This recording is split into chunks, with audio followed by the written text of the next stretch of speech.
Okay, so you've signed a 5-star potential wonder kid or had an unbelievable player through your youth intake, but he's just not growing and you just don't know why.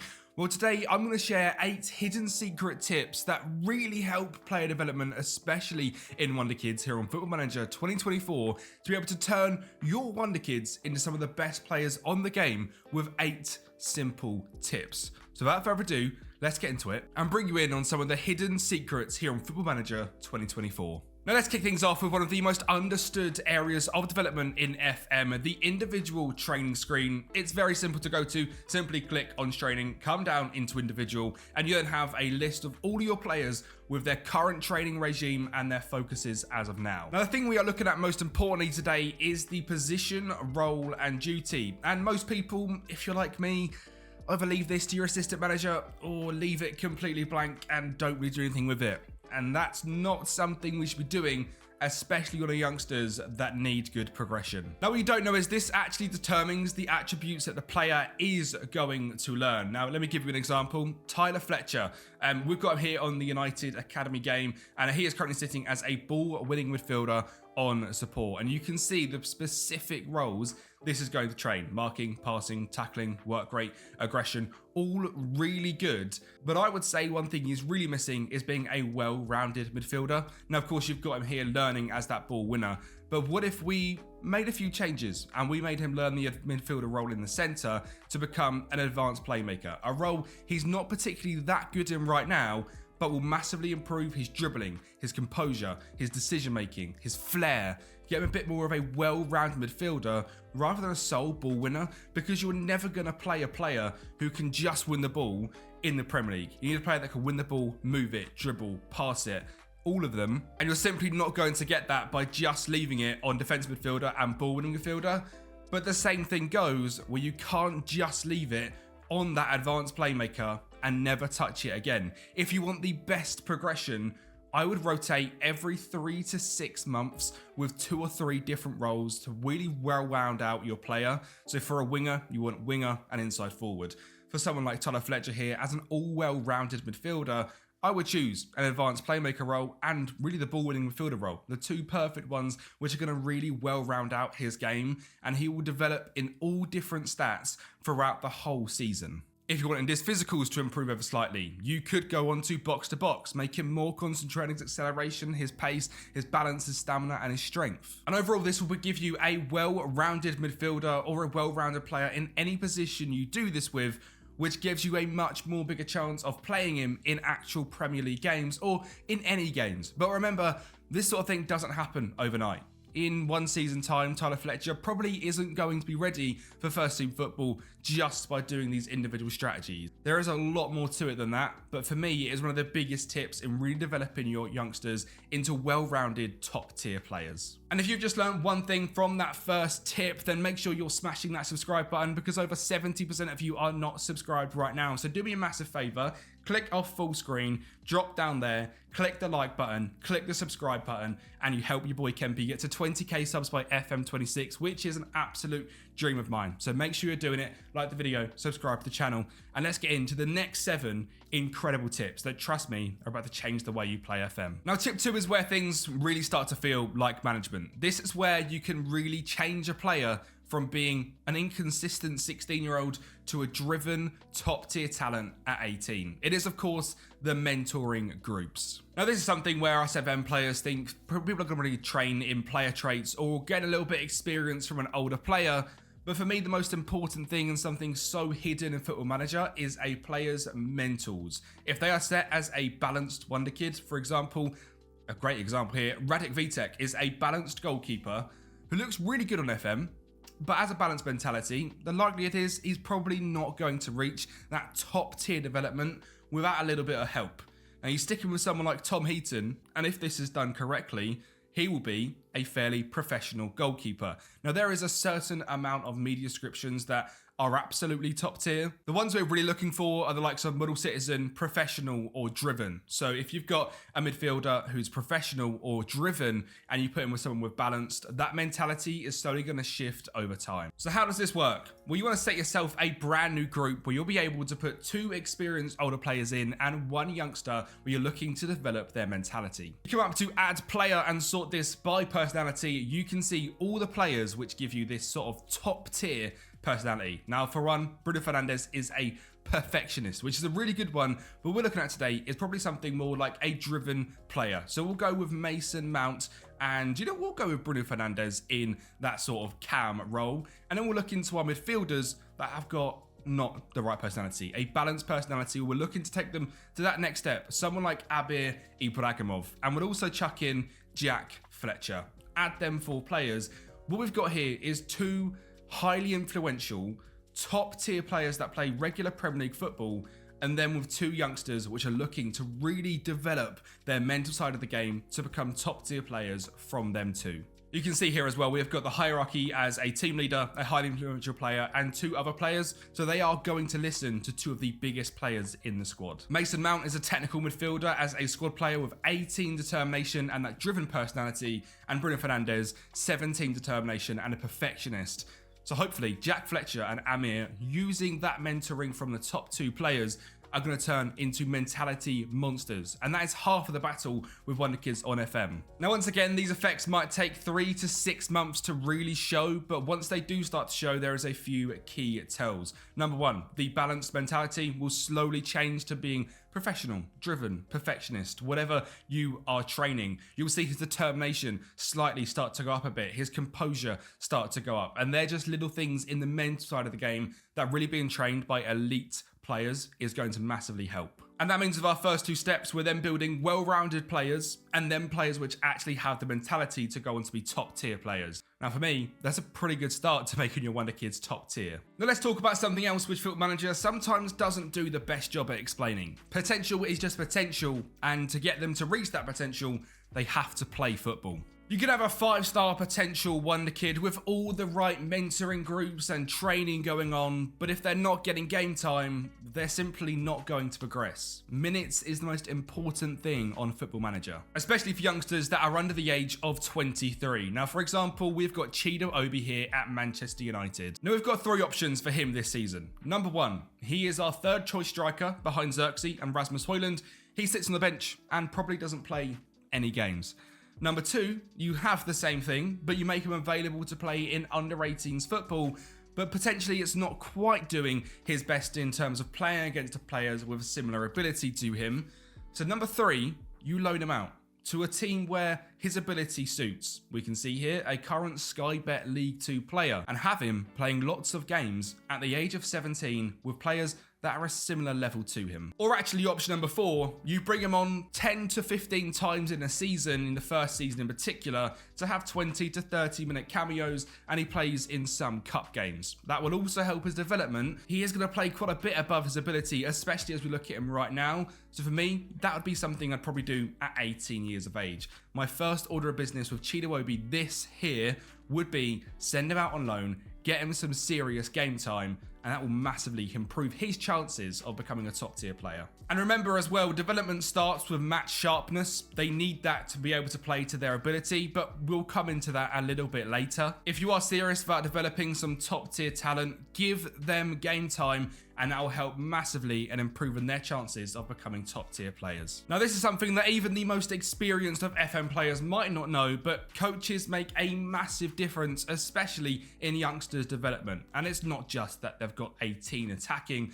There's a few hidden stats that you need to do a little bit more research into to really develop them youngsters. The number 1 stat is working with youngsters.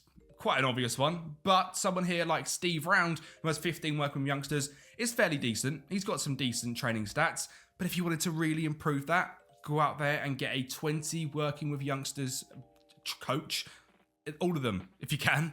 It will help so much. Determination is also really important. It really shows how much they push players in training. Level of discipline is something that goes hand in hand with the mentoring groups. You know, if a player is allowed to get away with everything, despite being in a top tier mentoring group, they're probably not going to progress that much. And motivation, also key for when a youngster doesn't have a great game when he plays. Well, guess what? Motivating is a factor which will massively help them get over that. Having the right coaches around them can be absolutely huge. And the best way, in my opinion, to really see if you are doing your youngsters good in this is to come to Overview, coaching team, set this by coaching attributes, and then start to look at different bits here, like working with youngsters. You can see we've got our head of youth development, our 2 performance analysts, our assistant manager, and then it kind of drops off a bit. And as I said, that's something really important to getting your youngsters to be top tier. So it's something that I would certainly look to improve. And it's something that's so easy to go out there and replace. Simply head to staff search, coach, working with youngsters, level of discipline, determination, and motivating.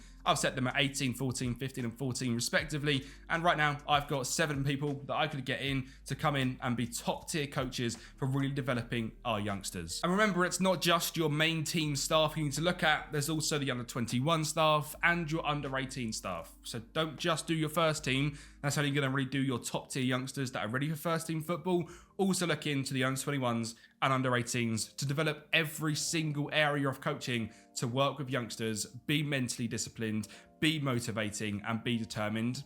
And again, you'll see some drastic growth. Tip 5 is one that I have never really seen mentioned in FM tutorials, and it's down to the units that your players are in during training. Every single player is placed into a training unit completely off the bat in FM. Again, simply head to training, head to units, and you'll be met by this screen, which I very rarely look at, but one that I look at pretty much in every single youth rebuild a fair bit to make sure the players are in the right position, because it's worrying how often it happens where they're not. Now, to be fair, in this instance, there's a lot of players which are in the right positions, but I know that in this system that I'm developing with Ruben Amorim at Manchester United, someone like Amad Diallo, I'm going to be retraining to a right wing back. Now, I've done that in his individual stats, I've done that in the mentoring groups, but I haven't touched that in the units of training, and he's training with just the attackers. Now, he needs to learn to play more as a right wing back. So we're going to move him, Amad Diallo, into defensive unit. And he will now be training with the defenders as that right wing back. Like if you ever go to a game pre-match and you see the 4 defenders or 5 defenders sat in a row and they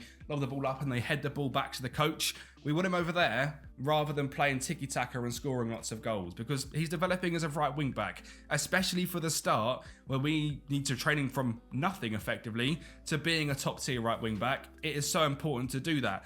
On the other hand, someone like, Mason Mount, I'm going to use him as a cam, very much as a rotation to Mateus Cunha. So let's move him from defensive to the attacking. And as you get wonder kids come through the academy, you bring them up into the first team, or you even want to add them into, say, the defensive unit from your under 18s. Someone like Reece Run, for example, you can come in, click that, get him training in that defensive unit. For the under 18s, we go to the offensive unit and we have Victor Musa, for example, to come in and train with the attackers. It's something which isn't often done, something that is very, very important. And trust me, something that make a huge difference in terms of that minor tactical change, which will give a massive training boost. This next one hurts when it happens, quite literally, because it's all about injuries. And for this one, we need to head to the medical center, because again, this is something you're going to have to just have a little bit more of an eye on. Now we're going to look here at specifically our youngsters, Shea Lacey, Bendito Mansato, and Aiden Heaven, who all have very high injury risk. And it is very easy to just think, it's fine, we'll just leave him, he'll be all right. Trust me, injuries massively hamper development, not just in real life, because it is huge for that, but mainly here on FM as well. Now, there's a few different things you can do to help it out so these players don't get injured. Number one, we can head to Aiden Heaven here and simply go to training and give him a rest for 2 days. Don't get injured, mate. Take a couple of days off, get back to full fitness, and you'll be fine. Number two, Bendito Mansato. We still want him training, but not at a top tier level. At the training intensity, half intensity for a day or two. Not an issue at all. Of course, remember to change it back. It is something which is a lot of different individual man management. And number three, we'll head down to, say, someone like Goodwill Kokonki. We're playing a friendly game. I want to see what he's like, but he has got a high injury risk. Don't play him for the full 90. Give him 60 minutes, 45 minutes, and take him off. Make sure you manage their game time when they are in high and very high injury risk. Increased, you should be all right. I mean, most players are an increased injury risk. It's the beauty of football. But in terms of high risk and very high risk, make sure you're keeping a massive eye on that, especially with your top tier youngsters, because a pulled calf here a tight toenail there, they're not going to progress quite as quick as you thought they would. And let's shift gears now into something that is very important, which again is very, very rarely spoken about. We're going to talk about match sharpness. Again, you've probably never really heard many people talk about this in terms of development. It is so important. Behind the scenes, match sharpness is very simple. It gives you better performance in game. Better performance in games gives you better development, and players with full match sharpness will also do better in training as they are sharp enough to go out there and give their all in training. But it's also something that's quite difficult to actually maintain with youngsters, which you've got training with the first team. So how do you change that? It's quite simple, to be honest. For example, we've got a bunch of players here which are not very good with match sharpness. Now, we will concentrate on the under 17s, for example. Jim Thwaites to Shay Lacey.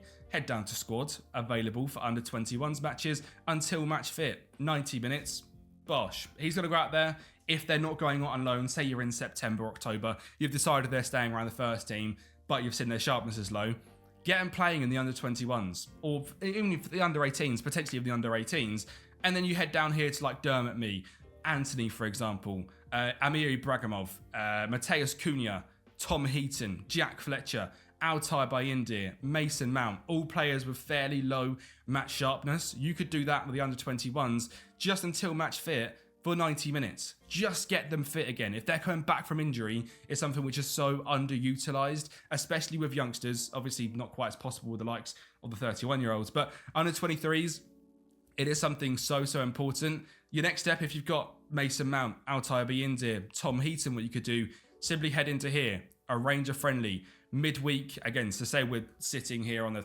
16th of September, come down to the 17th of September, the Tuesday, make a friendly match against your under 21s, pick your teams so that in your first team, very simply, you've got everyone with no low match sharpness, in your under 21s, the exact same, improve it that way. Very simple tips to massively improve your sharpness. And the final thing we're going to check out today is the loan system. Now, we've all sent players out on loan. You've looked in January and they've had 2 appearances, and that's going to really hamper their development.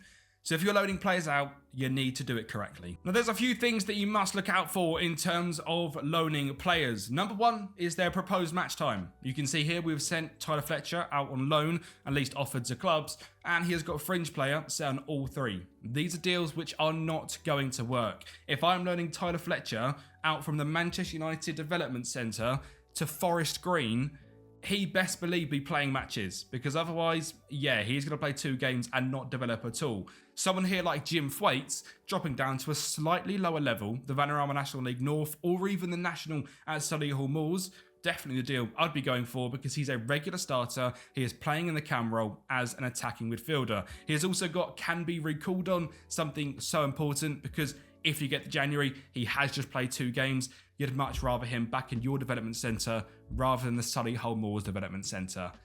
Guess what? Their training facilities and new facilities aren't that good. You should also try and look to see if they're playing a similar system to what you're looking for them to play when they come back into the squad. So Jim Thwaites is probably a few years away, but I'm going to stick to playing the Ruben Amorim system. Well, guess what? They actually play a 5-back. It is a very similar system, other than potentially Morris moving into this cam role. There's a world where Amorim plays a 5-2-1-2 or even a 5-2-2-1. Now, that's going to obviously massively help what your player learns what to do. The other thing to look at is to check out the manager and what he likes to play as football. So he is a balanced manager. He's not really got a lot about him, to be honest, does he? Does he like to keep possession? That's what we're looking for here. Doesn't tell me. Pressing styles balanced, attacking, coaching, which is probably good for Jim Thwaites, and play mentality is balanced. Often you can see if a manager has sort of possession style football, something that Matt Taylor at 42 hasn't quite developed yet. But again, it's something that you need to look into, because for Jim Thwaites, we're looking to him to play in a cam role, short, tight spaces. If he's a cam, doing doggies back and forth, running up and down, defending, the box especially, or not really being a cam, it's not going to work. He's going to develop all the wrong stats and not develop into the player you want him to be. So choosing the right loan move is absolutely massive, and is a huge thing you need to check. And that is it. The 8 tips on developing your youngsters on Football Manager. I hope there's some tips in there which you guys have not heard of before, and they massively help you out. A reminder, make sure you're smashing the like button, subscribe to the channel, and make sure you're staying locked for more tips for FM26 and for the end of FM24. Without further ado, I'll speak to you next time.